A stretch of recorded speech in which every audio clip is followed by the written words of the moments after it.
Cela étant, en dépit de ce besoin universel de légèreté, elle a toujours été, comme je l'ai dit tout à l'heure, considérée comme un phénomène inférieur, indigne, sans consistance. Alors voilà, précisément par rapport à cette longue tradition dépréciative, millénaire de la légèreté, quelque chose a changé. Car, à la différence du passé, les sociétés contemporaines, et même déjà modernes, d'une certaine manière, je vais y revenir, sont des sociétés qui exaltent le principe de légèreté. Au lieu de le déconsidérer, comme le faisaient les traditions et la religion, les sociétés contemporaines mettent en avant la question de la légèreté. La légèreté, jusqu'à présent, était admirée dans un seul domaine, dans celui de l'art. Mais maintenant, la légèreté est devenue une valeur, un idéal, un impératif présent dans tout un ensemble de domaines, dans les objets, le corps, le sport, la culture, l'alimentation, le design. Tous ces domaines aujourd'hui sont traversés par l'exigence de légèreté, et pas simplement dans l'art. Désormais, l'idéal de légèreté s'immisce dans tous les aspects de la vie sociale et individuelle. Elle est présente dans les choses et dans les existences. Et alors, sur ce plan, le bouleversement est complet. La légèreté aujourd'hui ne s'exprime plus comme cela se faisait autrefois dans des imaginaires poétiques, mythologiques. Là, il y avait de la légèreté, les fées, les tapis volants. Sur le tapis volant, mais c'est de l'imaginaire, c'est du symbolique, c'est de la poétique, c'est de la mythologie. Ce monde-là n'est plus le nôtre. Aujourd'hui, la légèreté, c'est plus dans les mythes, dans les symboles. La légèreté est passée du monde imaginaire au monde réel. On est passé de la légèreté imaginaire à la légèreté monde, à la civilisation du léger. C'est-à-dire incarné dans le monde réel et pas simplement dans les fantasmagories de l'imaginaire. Et ça change évidemment tout. Alors, 3 grands domaines illustrent, à mon avis, ce changement total d'époque, encore une fois, qui nous font passer de la légèreté imaginaire à la légèreté réelle. Le premier domaine, évidemment, c'est le plus significatif, en un sens, c'est le domaine technologique.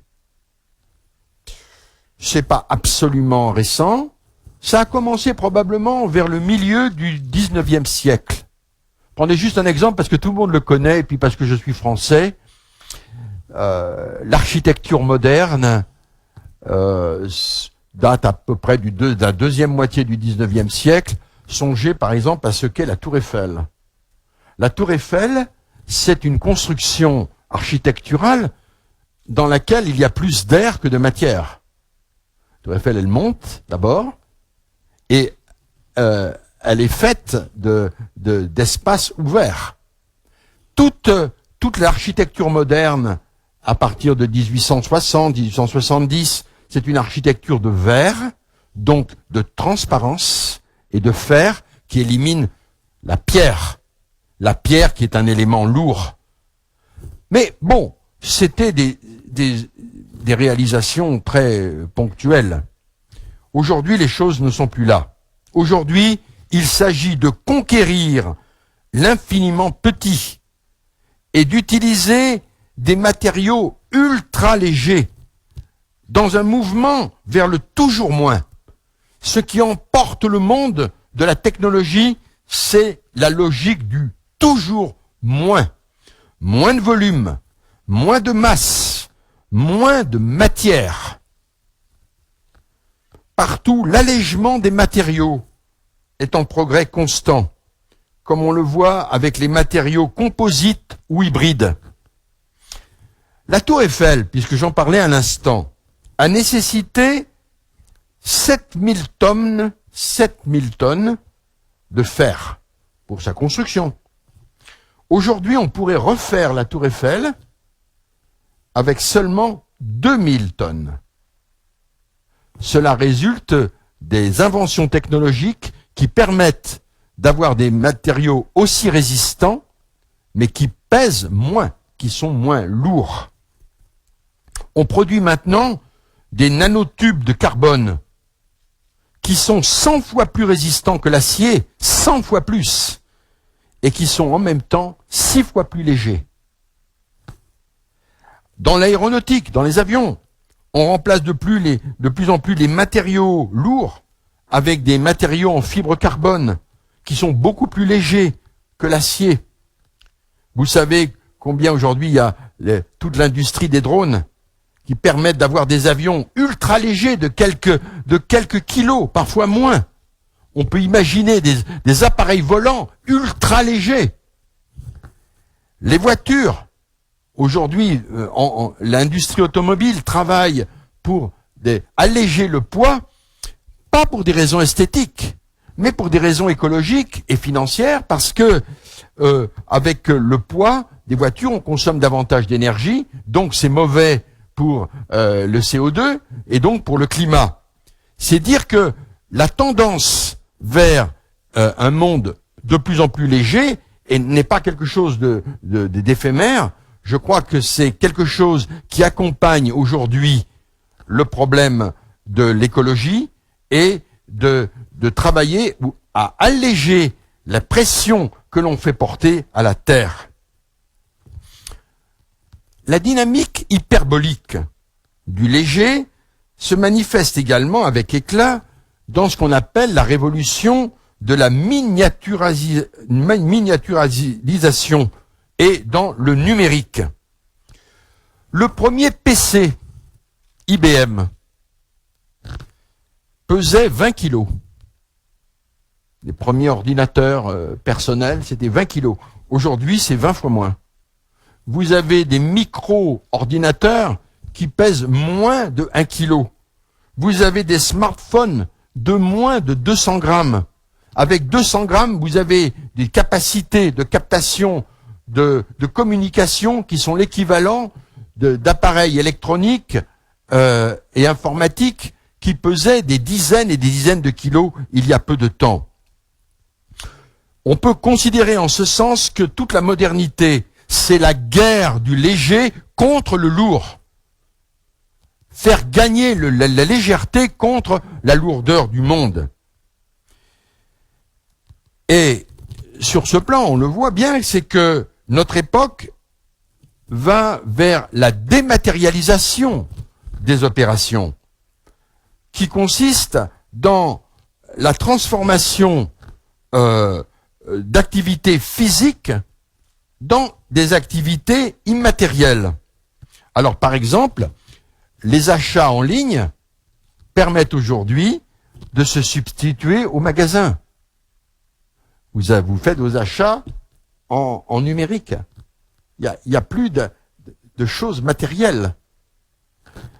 On pourrait faire, alors ce serait très mauvais pour les conférenciers, parce qu'ils ne pourraient plus voyager, mais on peut remplacer les conférences, comme ici, en face à face avec les gens, par une téléconférence.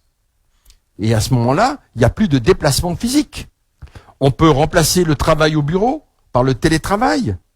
On peut remplacer ce qu'étaient les électrophones, les disques, même les CD, par le streaming, par l'écoute de la musique en ligne.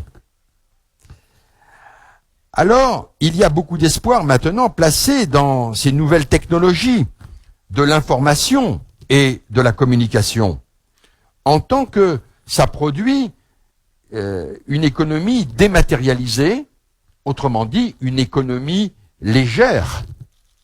et qui diminue la charge qui pèse sur l'écosphère.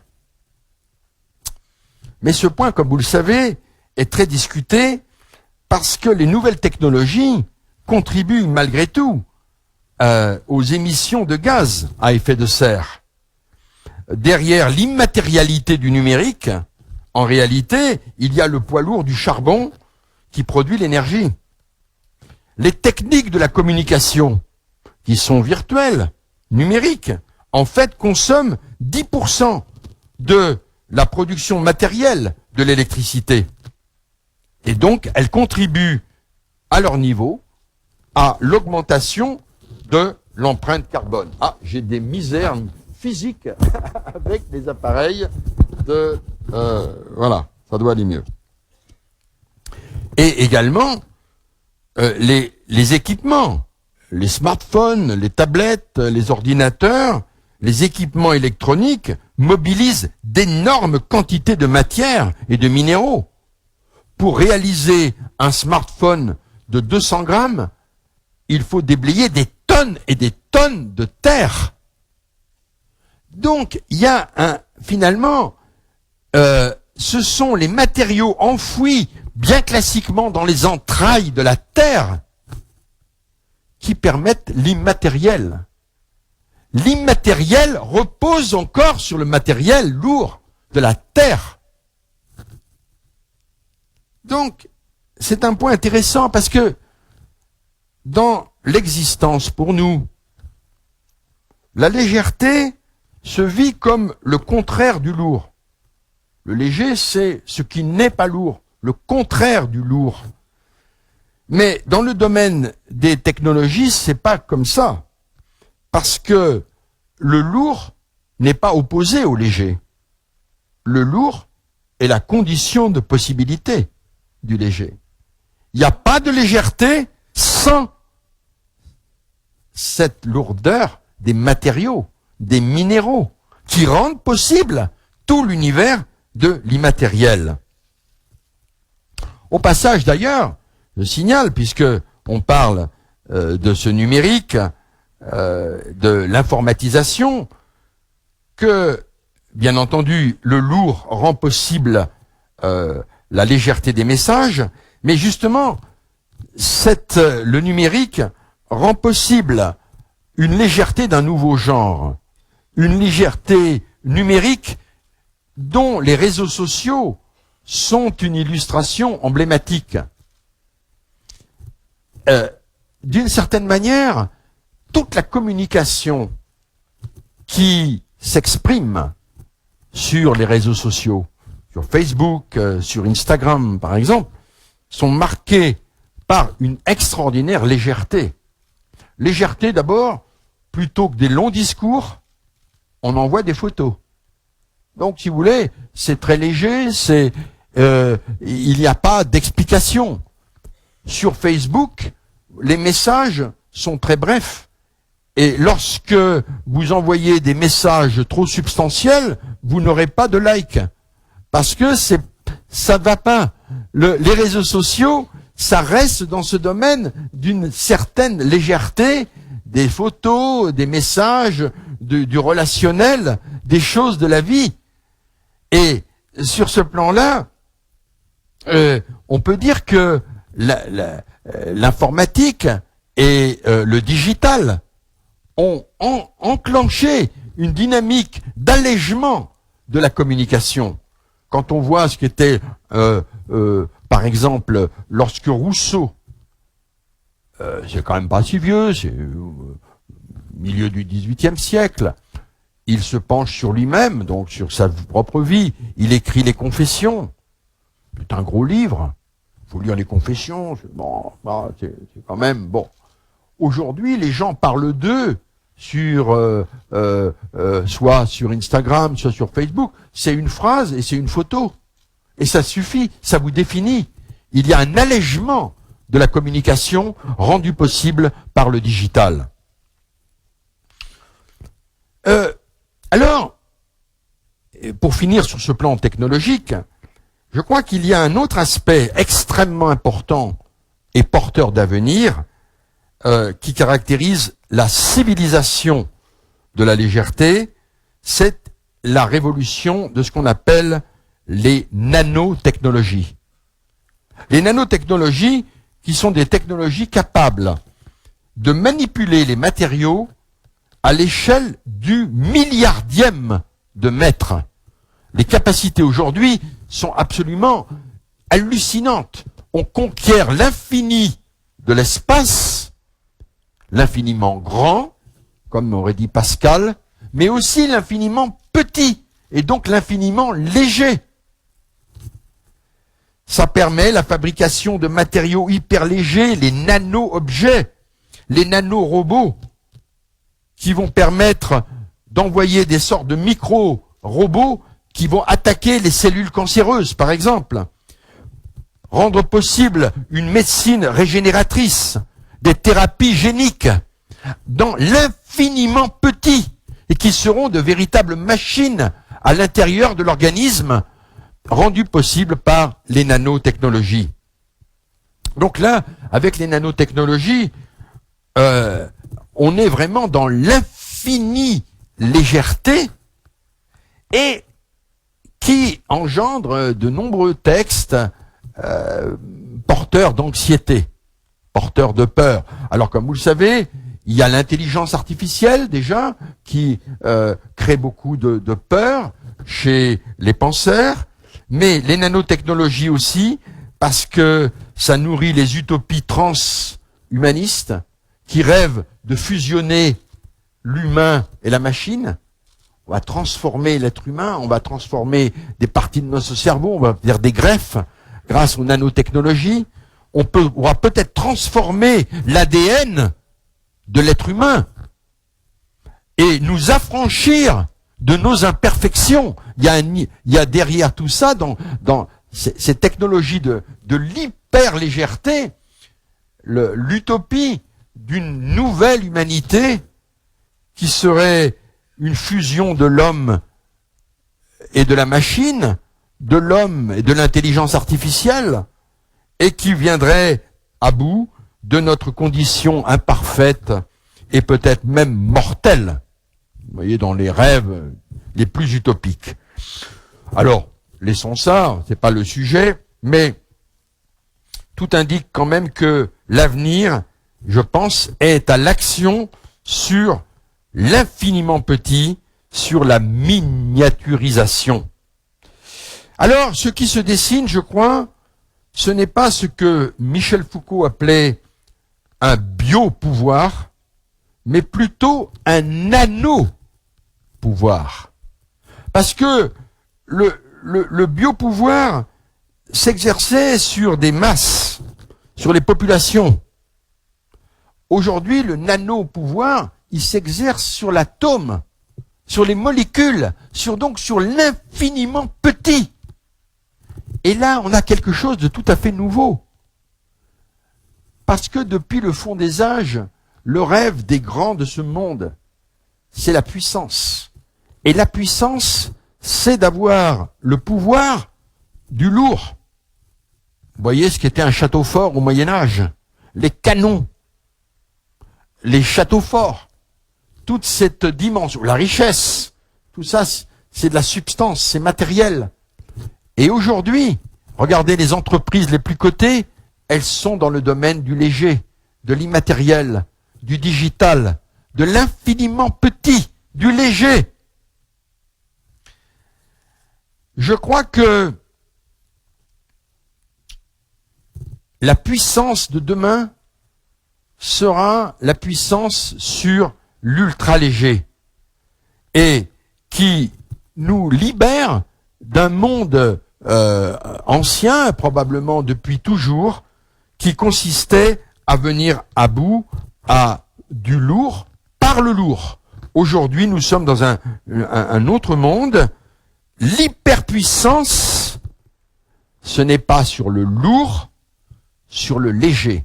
La puissance humaine ultime, ce sera sans doute la conquête de l'espace et la conquête de l'infiniment petit, de l'infiniment léger, qui vont donner peut-être la puissance aux hommes de transformer notre condition humaine.